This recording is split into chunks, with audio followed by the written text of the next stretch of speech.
Hello friends, welcome to useful entertainment channel. இன்றைக்கி நம்ம சேனலில் கீஷ் ஊத்தும் எப்படி செய்கிறதுன்னு சொல்லிட்டு பார்க்க போகிறோம். இது பார்த்திங்கன்னா ஒரு ஜெர்மன் டிஷ்ஷு, ஆனால் ஃப்ரான்ஸ்லேயும் நிறைய பேர் செய்வாங்க. ஸோ அந்த நிறைய பேரில் நாங்களும் ஒருத்தங்க.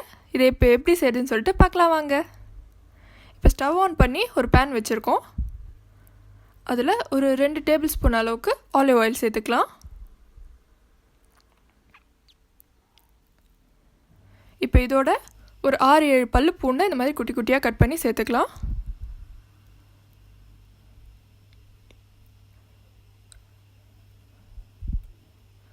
அப்புறம் ஒரு 6 சின்ன வெங்காயம் சேர்க்குறோம். அதையும் இந்த மாதிரி குட்டி குட்டியாக கட் பண்ணி சேர்த்துக்கலாம். உங்களுக்கு வேணும்னா பெரிய வெங்காயமும் நீங்கள் சேர்த்து செய்யலாம்.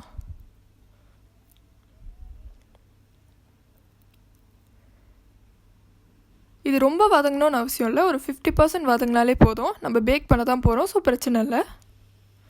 இது இந்த மாதிரி நல்லா வதக்கி விட்டுட்டு இதோட இப்போ லீட்ஸ் சேர்த்துக்கலாம்.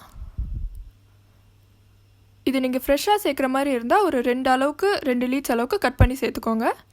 நாங்கள் ஃப்ரோசன் யூஸ் பண்ணுறதுனால ஒரு 2 கைப்பிடி அளவுக்கு சேர்த்துருக்கோம். இப்போ இதை நல்லா வதக்கிக்கலாம்.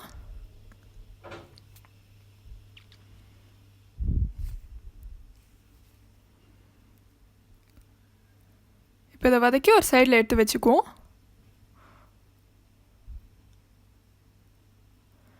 இப்போ நம்ம ட்ரேயில் நம்ம மாவு விரித்து போட்டுக்கலாம். இது பாத் ஃபெய்தே பஃப் பேஸ்ட்ரி. ஊரில் கிடச்சிதுன்னா நீங்கள் கடையில் வாங்கி சேர்த்துக்கோங்க. இல்லைனா நீங்கள் வீட்லேயே மைதா மாவு பிசைஞ்சு கூட இது பண்ணலாம். ஆனால் கடையில் கிடைக்கும் போது எதுக்கு நம்ம கஷ்டப்பட்டு மாவை பிசைஞ்சிக்கிட்டு எதுக்கு அப்படின்னு சொல்லிட்டு கடையிலே வாங்கிட்டோம். ஸோ இது இந்த மாதிரி நல்லா விரித்து அந்த மோல்ட் ஷேப்புக்கு நம்ம பண்ணி எடுத்துக்கலாம்.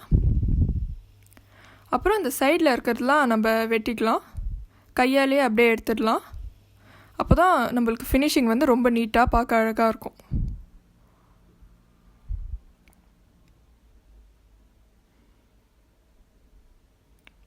இப்போ இதில் ஒரு ஃபோர்க் வச்சு நம்ம அங்கங்கே ஹோல்ஸ் போட்டுக்கலாம். நம்ம பேக் பண்ண போகிறதுனால மாவு உப்பிட்டு வரும். ஸோ அந்த மாதிரி வராமல் இருக்கிறதுக்கு தான் இது.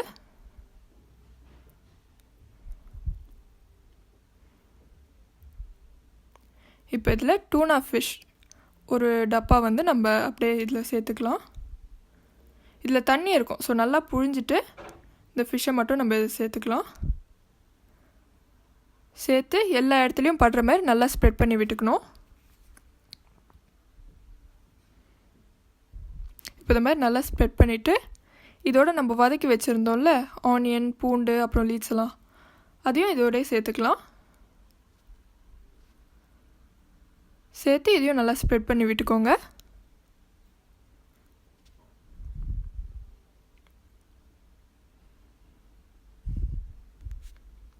இந்த மாதிரி நல்லா ஸ்ப்ரெட் பண்ணி விட்டுட்டு இப்போ இதோடு நம்ம இன்னொன்று சேர்க்க போகிறோம். என்னென்னு பார்த்தீங்கன்னா ஒரு 3 முட்டை.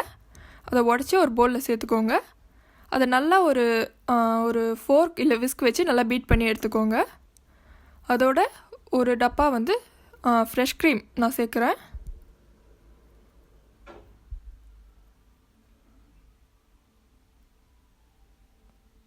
ஒரு கப் அளவுக்கு நீங்கள் சேர்த்துக்கோங்க.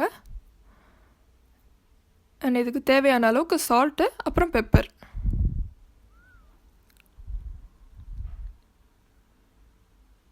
இது இப்போ நல்லா இன்னும் மிக்ஸ் பண்ணி விட்டுக்கலாம்.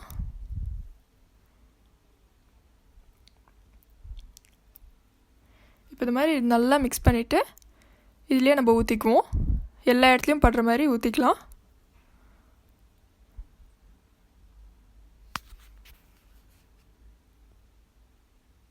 இந்த மாதிரி நல்லா ஸ்ப்ரெட் பண்ணிவிட்டு நம்ம பேக் பண்ண போகிறோம். இப்போ ஒரு 180 டிகிரியில் ஒரு 30லேருந்து 35 நிமிஷத்துலேயே இது ரெடி ஆகிடும்.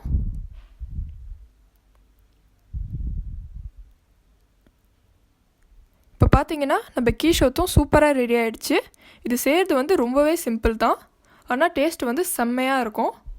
இந்த மாதிரி நிறைய டிஃப்ரெண்ட் கண்ட்ரீஸ்லேருந்து உங்களுக்கு டிஷ்ஷஸ்லாம் வேணும் அப்படின்னா எங்களுக்கு கமெண்ட் பண்ணுங்கள். இப்போ நம்ம இதை டேஸ்ட் பண்ணி பார்க்கலாமா?